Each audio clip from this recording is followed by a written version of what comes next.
www.radiovox.org.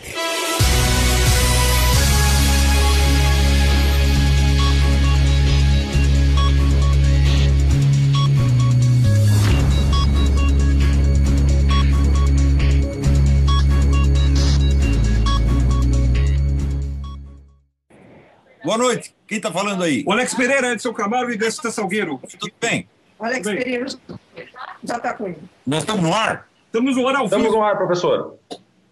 Muito bem. Tá bom, querida, besta. Eu acabei de colocar uma nota no Facebook dizendo o seguinte, dizendo que nas próximas horas o senhor Aécio Neves iria decidir se ele iria consolidar a sua posição como líder do movimento de resistência ao sistema criminal que dominou o país, ou, se ao contrário, ele ia preferir ser jogado na lata de lixo da história e ser apenas o símbolo evanescente de uma vida que poderia ter sido e que não foi, quer dizer, um momento que passou. E parece que ele escolheu essa última. Quer dizer, ele tinha um papel histórico, mas preferiu ser o papel higiênico com o qual o sistema vai se limpar até do que fez contra ele próprio.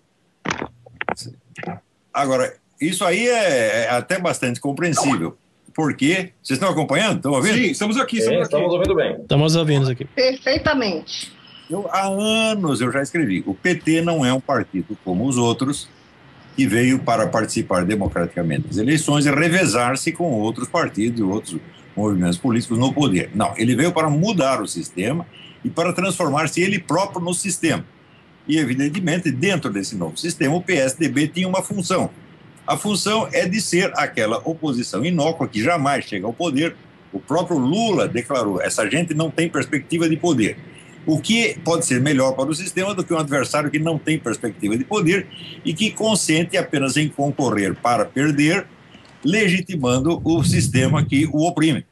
Isso, então, esse era o sistema. O próprio, quando era o Zé Serra o candidato, até o Lula disse, eu e o Zé Serra inauguramos um novo estilo de fazer política. O estilo é este. Quer dizer, tem um grupo que se consolida no poder, que aparelha o Estado inteiro, domina o sistema judiciário, domina a educação, domina a cultura, domina a mídia, fecha todos os canais e depois você faz uma eleiçãozinha com um adversário que você sabe que não tem perspectiva de poder e que não vai bater muito forte em você. E você se consolida. Então esta é a função do PSDB. Aconteceu que dentro do PSDB apareceu um sujeito que parecia querer realmente o poder, que foi o Aécio. E com isso ele despertou, né, um entusiasmo nacional. Mas, pelo que eu vejo, foi apenas uma ejaculação precoce. Ele não vai oferecer resistência para nenhum. Ejaculação precoce. Ele apareceu, brilhou um pouco e depois sumiu. Teve lá seus 15 minutos de fama e agora vai para lá de lixo, que é o que vai acontecer. Se ele, imediatamente após a eleição, ele fizesse uma acusação de fraude, que é fundamentada, quer dizer, indícios de fraude não faltam, tem de monte. Acabo de receber aqui uma coisa do sujeito dizendo, olha, eu sou mesário, eu vi os caras trocarem uma urna por outra que já vinha com 400 votos da Dilma. Você tem um depoimento desse tipo, de um mesário, meu Deus do céu. Então, se você não contesta a eleição, você aceita, se apressa até em aceitar, menos de, assim, uma hora depois já está aceitando e falando de união nacional, então o sujeito concedeu tudo o que a Dilma queria. Não é isso?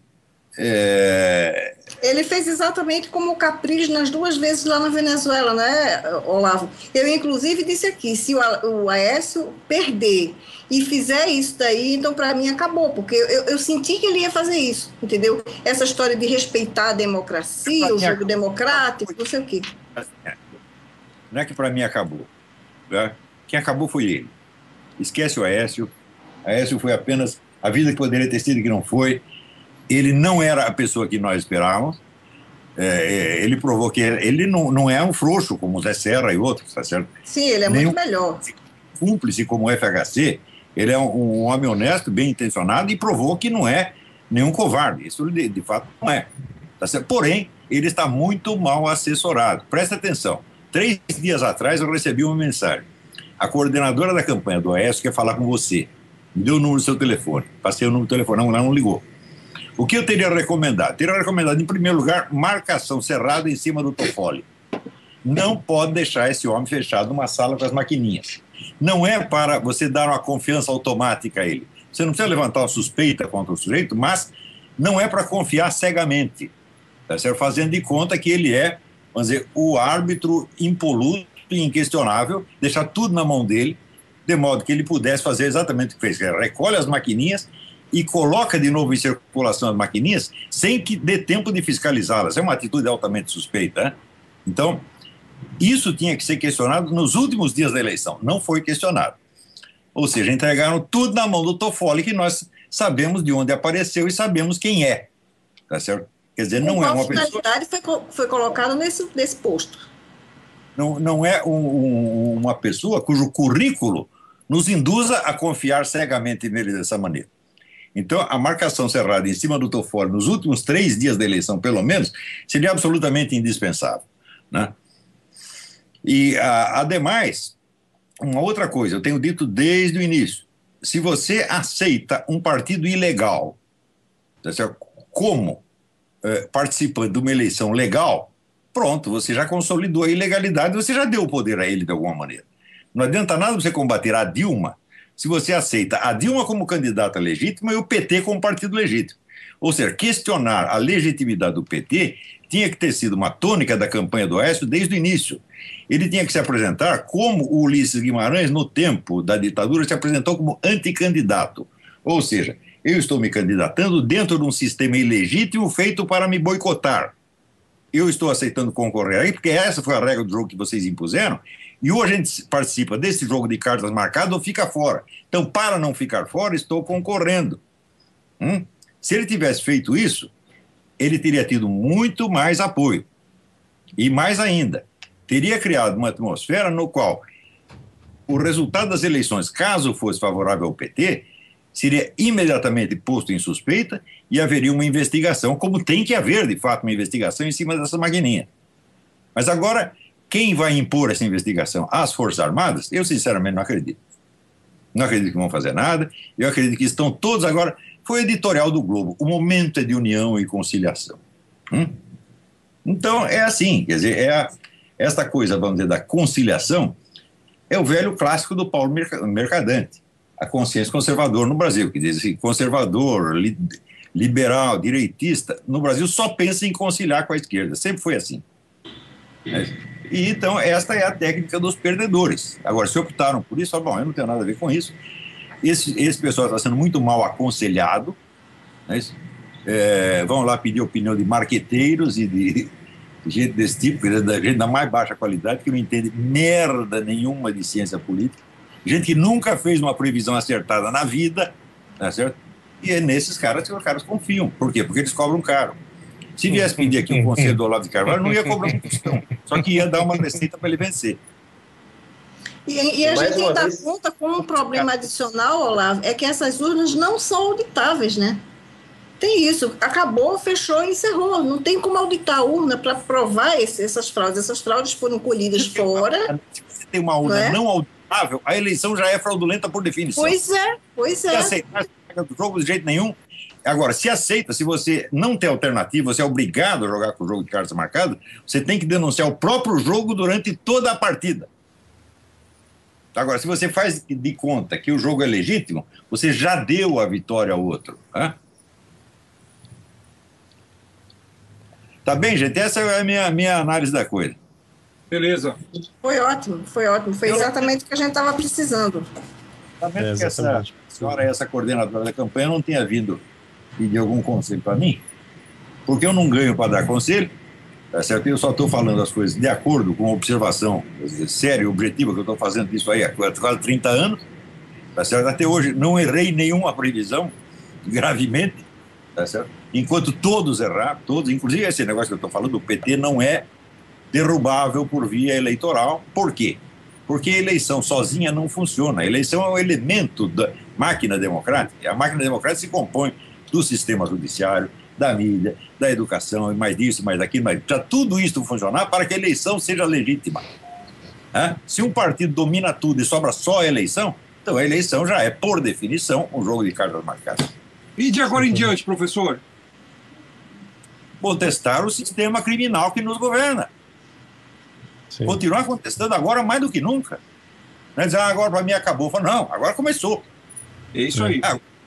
Não, o que eu falei acabou foi em relação a Aécio, entendeu? Porque quando Eu fiz comentários no meu programa, e aqui na própria Rádio Vox, eu fiz comparação com o que vinha ocorrendo na Venezuela e na Colômbia. Então, eu sabia precisamente isso que ia acontecer. Então, para mim, acabou essa etapa. Não foi acabou o jogo, não acabou a luta.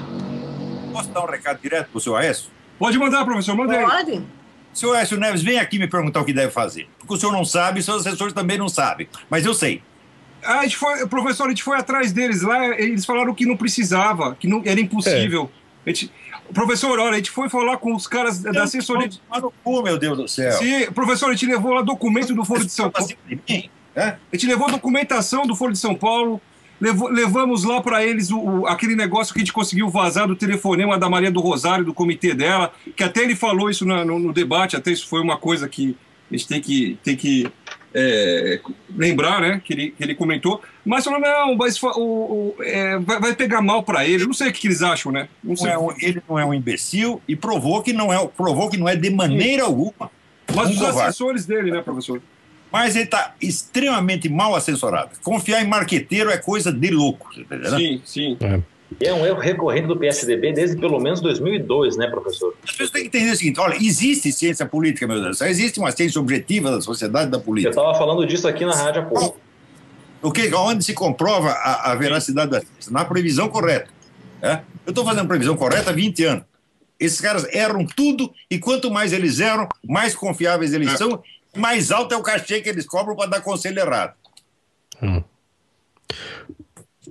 O doutor Olavo aqui, o professor Olavo aqui é o Flávio Garcia. Desculpa aqui a minha ingenuidade, mas parece que todo mundo está achando a situação do Brasil muito esquisita agora nessa campanha, né? Porque eles estão sentindo que o cerco está fechando. Qual que é o estágio que a gente está entrando agora? Bom, nós sabemos perfeitamente qual é a próxima etapa que esse pessoal do PT vai seguir. Eles já aparelharam tudo. Falta aparelhar duas coisas: polícia e forças armadas. Porque eles só não partiram para uma ditadura comunista total e explícita porque eles não têm os meios materiais de fazer isso. Eles não têm a polícia e não têm força armada na mão. Na hora que tiver, acabou. Daí vira Cuba mesmo, sem nenhuma dificuldade. Eles estão indo muito lentamente e com muita prudência, porque eles sabem que não tem o poder armado na mão. Mas é só o que falta. Porque o poder cultural já tem, o poder publicitário, o poder político, o poder judiciário, já tem tudo na mão. Só falta uma coisa, as armas. Então essa será a próxima etapa. Agora, tem gente aí, tem muito idiota no meio dessa gente liberal, direitista, que em nome do combate à criminalidade vai apoiar a centralização das polícias. Sim, com certeza. Mas o governo vai centralizar a polícia, mas não é para prender narcotraficante, não é para prender a turma da Farc. É para prender gente como Aécio Neves. Então vai ser para isso. Então vai entregar a arma na mão do bandido. Em nome do combate à criminalidade. Professor, aqui quem está falando é o Alexandre Carpes, tudo bem? A Graça falou agora há pouco, professor, que uma das próximas etapas é a realização de um plebiscito e a criação de uma nova Assembleia Nacional Constituinte. O que o senhor acha que isso será antes ou depois desse aparelhamento das polícias e forças armadas? O aparelhamento da polícia já começou. Sim. Eles já estão tratando disso. Você veja que tem gente desses partidos 24 horas por dia assoprando coisa na orelha de milico. Dando aula na Escola Superior de Guerra, dando aula na Escola de Comando do Estado-Maior. Né? Eles já estão infiltrados lá dentro. E estão preparando a cabeça dos milicos para aceitar isso aí. E da polícia também. E o pessoal dizendo, não, nós precisamos combater a criminalidade. Então, vão aceitar esta porcaria, né? E vão cair numa armadilha. Sim, sim. Tá bem? Tá certo, professor. Enquanto era isso que eu tinha a dizer. Maravilha. Agora, se alguém ainda quiser concorrer com o PT, enfrentar o PT, faz favor de perguntar para quem sabe. Eu não sou político, não tenho nada a ver com isso, não estou de partido nenhum, quero que esse partido tudo se foda. Eu apenas vou dar um conselho objetivo, científico. Diz, olha, a coisa é assim, assim, assim que funciona. Se você quer ganhar, você tem que fazer isso, mais isso, mais isso, mais isso. Eu sei como se faz, eles não sabem, pô. O senhor está alertando sobre isso já faz muito tempo, né? E não é nenhuma novidade isso aí, né? Infelizmente. Com frescura, falar, Humildade, né? Fala palavrão, Olavo fuma, Olavo peida. Nós queremos pessoas, como é que se diz, de classe, né? Pois é. Então não dá, pô. Beleza. Eu fico assim, que nem o médico que tá, sabe, chega com o remédio na mão para salvar o doente fica bravo, cospe na nossa cara, manda a gente embora. O que quer fazer? O sujeito quer se fuder, fala, olha, meu filho, o cu é seu, não é meu. Né? Olavo, dá licença, posso fazer uma pergunta? Pode. Que é o Gustavo Nunes, a gente nunca falou pessoalmente, só por e-mail, né? É o seguinte, muita gente que segue, que acompanha você, acreditou na candidatura do Aécio Neves como uma possibilidade de tirar o PT e o Foro de São Paulo aí do cenário, né? Mas o que não aconteceu. E muita gente vai ficar desiludida. Nós aqui da Rádio Vox não, porque a gente escuta você, escuta a Graça Salgueiro, sabe que eles manipulam mesmo, que eles jogam pesado esse jogo, mas algumas pessoas ainda não têm essa noção. Eu queria que você desse algum recado para essa espécie de militância esclarecida, né, que segue você, para que não desista disso. Qual é a minha posição nessa coisa? Eu, durante todos esses anos que eu estou esclarecendo, ensinando, escrevendo, eu nunca esperei que o meu trabalho tivesse nenhum resultado político. Eu pensava assim, se isso for ter um resultado político, vai levar 20 ou 30 anos. Aconteceu que as coisas se precipitaram por causa da atitude pessoal do seu Aécio Neves, que mostrou um grau de coragem e até de agressividade maior do que todo mundo estava acostumado, então criou esta onda. Mas faltava retaguarda, faltava compreensão real da situação. Você está entendendo? Quer dizer, é um homem bom, altamente capacitado, poderia ser um grande presidente, e como candidato ele foi até bastante combativo, porém batendo no ponto errado. Ele bateu só na má administração e nesses pontos usuais. Má administração e corrupção. Ele tinha que deslegitimar o sistema inteiro. Ele tinha que dizer, a senhora está aqui como representante de um partido orientado por uma organização internacional. Criminosa. Pela lei eleitoral, o seu partido deveria ser fechado e a senhora jamais poderia ser candidata. Porém, vocês nos impuseram ditatorialmente esta situação e eu estou aqui concorrendo num ringue preparado por vocês, com regras impostas por vocês, porque nós não temos outra alternativa. Se ele dissesse isso desde o primeiro dia, ele ganhava. Obrigado, professor, por essas palavras aí que mostram que a nossa luta não é realmente no campo político. Se tiver um resultado político é maravilhoso, mas a nossa luta é da restauração da alta cultura. O que eu prometi foi o seguinte, eu não prometi eleger presidente da República, não prometi tirar o PT do poder, não prometi acabar com o comunismo, não prometi merda nenhuma disso. Foi o seguinte, nós vamos criar uma nova intelectualidade brasileira 1000 vezes mais séria e mais honesta do que esta que nos dominou por 20 ou 30 anos. Isso eu vou fazer e estou fazendo. E, em parte, nós já temos resultado. Agora, a situação se precipitou, mas houve o quê? Uma ejaculação precoce. Alô, professor Olavo?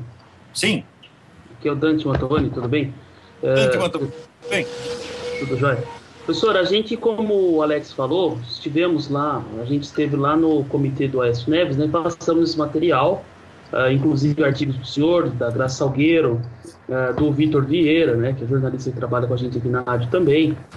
E a gente percebeu o seguinte, eles têm uma abertura para o que a gente está falando, mas eles não conseguem ainda, acho que até por uma ausência de mecanismos cognitivos, a ausência de compreensão, terem a totalidade da situação. Então eles ficam até, observado. Eles ficam até meio assim com vontade de prosseguir, mas a gente vê que faltam instrumentos cognitivos. E a gente vê a diferença, por exemplo, quando a pessoa estuda com o senhor, frequenta o seminário de filosofia, né, consegue entender essa situação de uma maneira muito, até mais fácil, né? Então, mas eles têm boa vontade, isso que eu senti lá. Precisava fazer, não adianta dar informação, precisava dar, como é que se diz, um cursinho acelerado para eles, tá entendendo? Exatamente. O cara que durante 3 dias eu conseguia fazer isso. Mas a gente tentou durante umas 2 semanas. Sim. Os mecanismos cognitivos para que o sujeito possa apreender qual é a situação real. O que faltou para ele... É a mesma situação que o Anatoly Golitsyn descreveu, né, professor? As pessoas não conseguem imaginar como que funciona a cabeça de um comunista. Ele não consegue imaginar o tamanho do problema.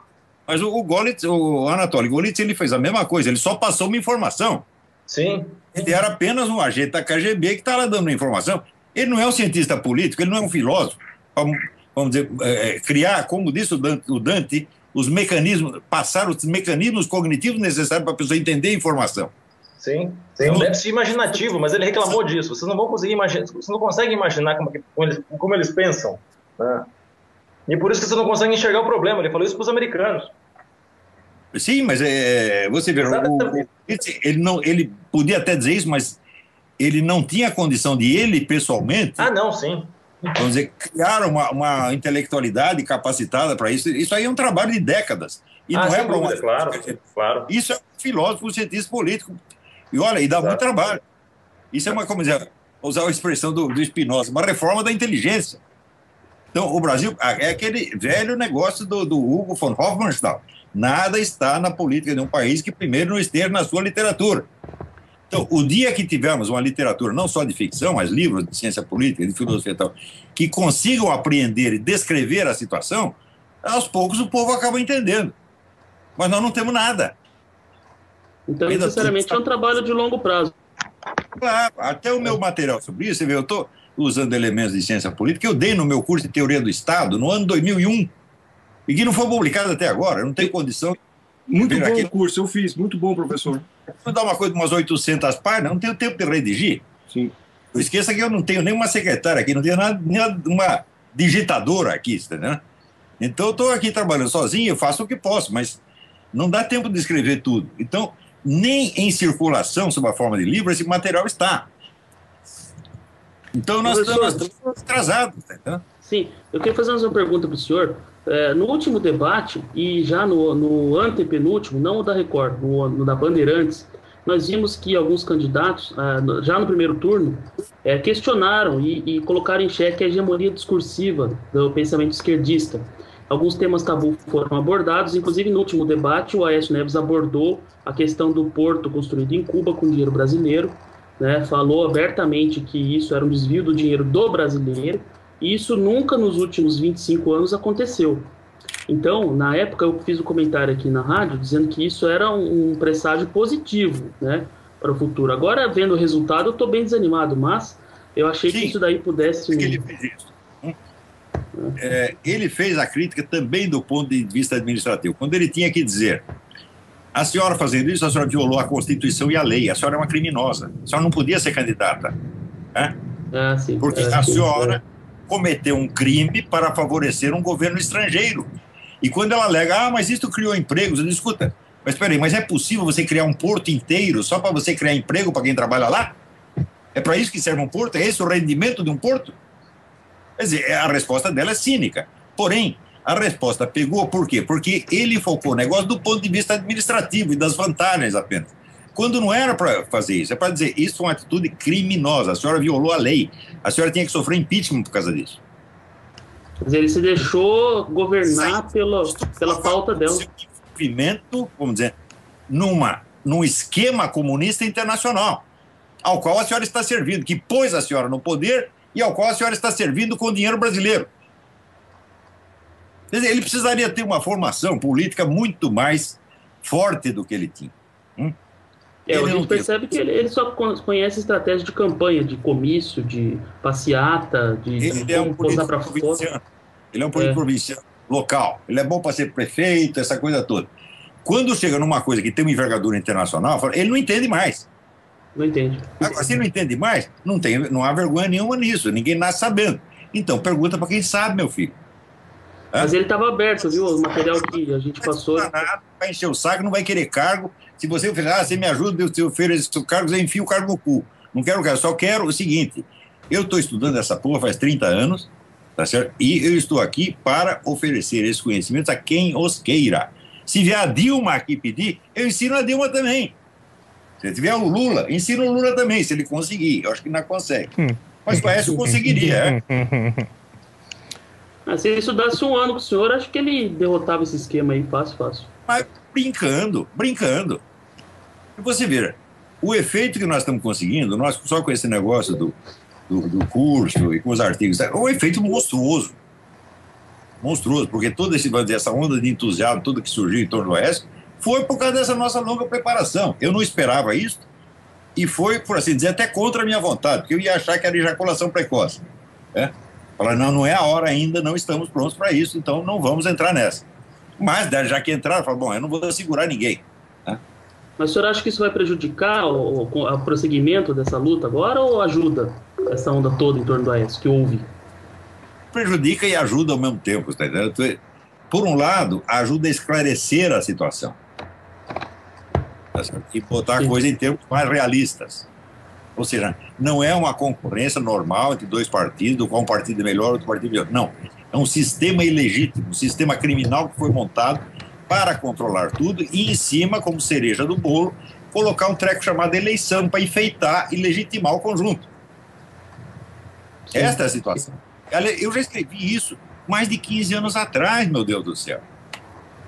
Mas acontece o seguinte, para entender os meus artigos, eu acho só... E, na verdade, eu penso que eu só escrevo para meus alunos. Porque o pessoal, assim, não leu nada, né? Eu acho, por exemplo, se você não estudou, sei lá, se você não estudou, por exemplo, o Eric Wegener, o que tem de melhor aí na ciência política, você não vai entender o que eu estou falando.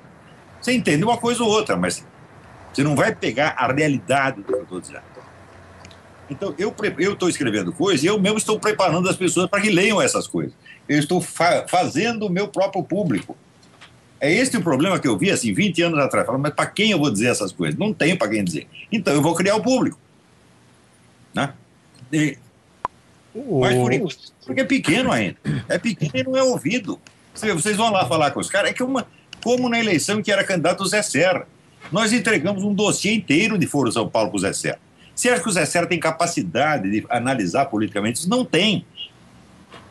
Não tem. E outra coisa, professor, notei uma coisa. Que o pessoal porque o vice dele, na ocasião, denunciou, tocou no assunto, né? O vice dele, numa das eleições, o vídeo da Costa, inclusive, ele linkou o artigo do Mídia Sem Máscara no Twitter dele. Sim, mas ele era um candidato. E o Serra não fez nada. Mas o Zé Serra é o que me disse um assessor. Ele falou, sabe qual é o grande problema do Zé Serra? É que ele é o Zé Serra. Isso não é certo. Então, ser o Zé Serra é o pior que pode acontecer a um ser humano. Isso somente ser a Dilma.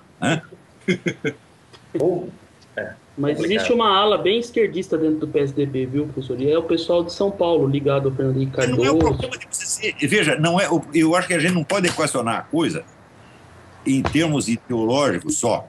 Porque tem muito cara que é esquerdista, mas acredita no jogo democrático, acredita nas leis. Você está entendendo? É a velha esquerda social-democrática europeia. Né? Então, aceita a regra do jogo. O problema não é esse. O problema é que a esquerda petista não aceita a regra do jogo porque ela impõe a sua própria.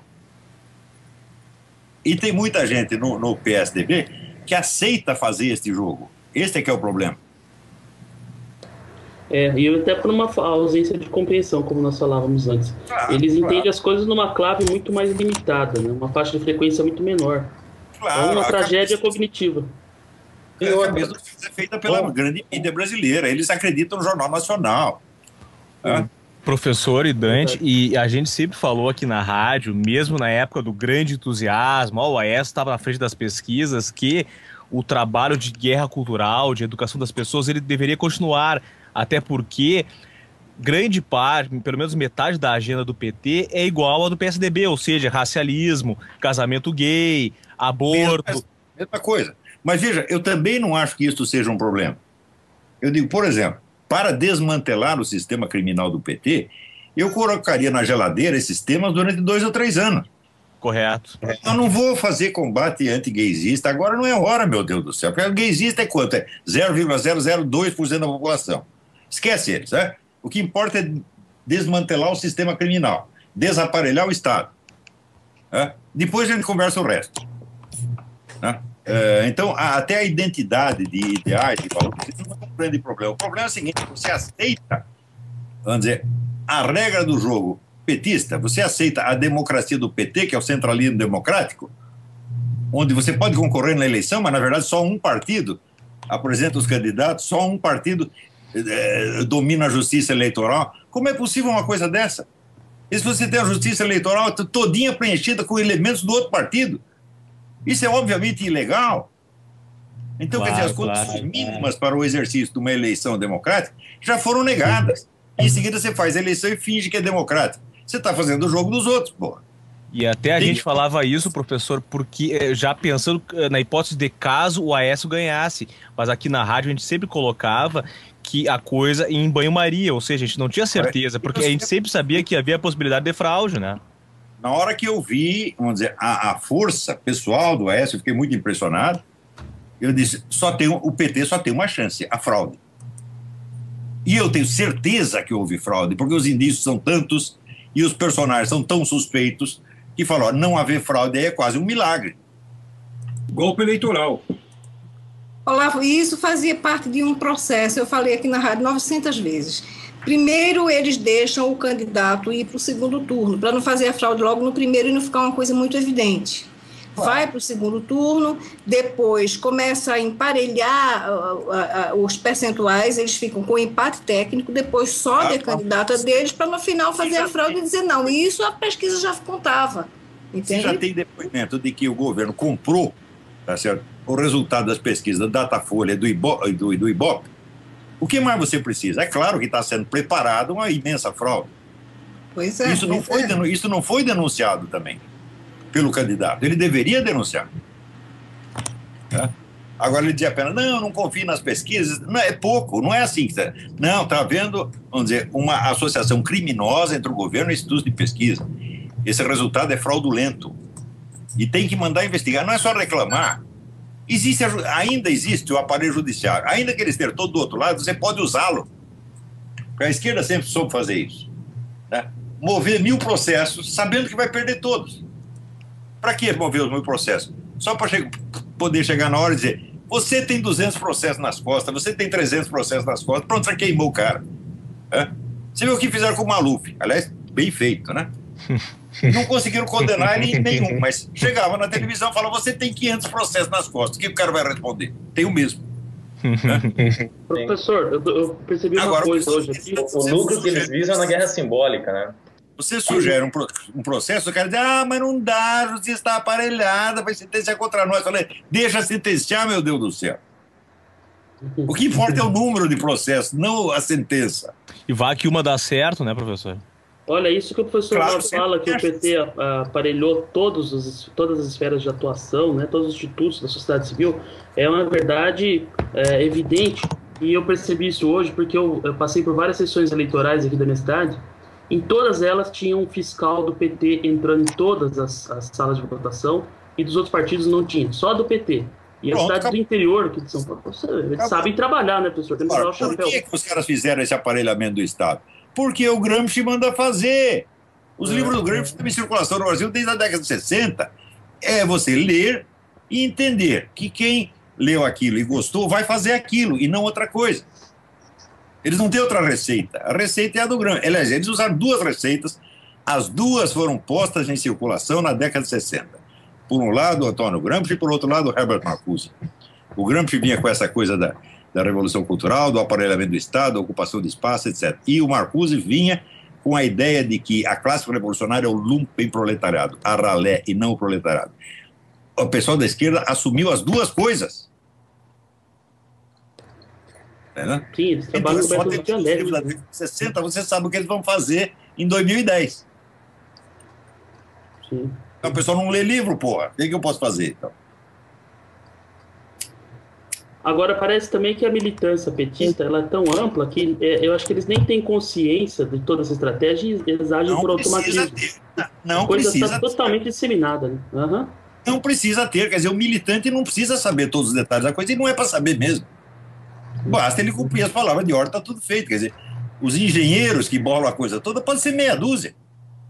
Agora, tudo isso que eu estou dizendo aqui, o Zé Dirceu sabe. E eles agem sinceramente, né? O Falcão sabe. Sim, eles estão agindo sinceramente, né? Bom, o militante petista, né? Que não sabe de nada. Bom, aí você tem o idiota útil. O idiota útil é sempre sincero, porque ele é idiota demais para saber que é útil. Professor, o senhor acha que existe a possibilidade de recrudescer a violência, a repressão? As pessoas foram contrárias à reeleição. Ou eles não têm os instrumentos para isso ainda? Não imediatamente. Porém, a partir do momento em que, sob o pretexto de combate à criminalidade, o governo federal unificar as polícias na sua mão, aí começa a repressão.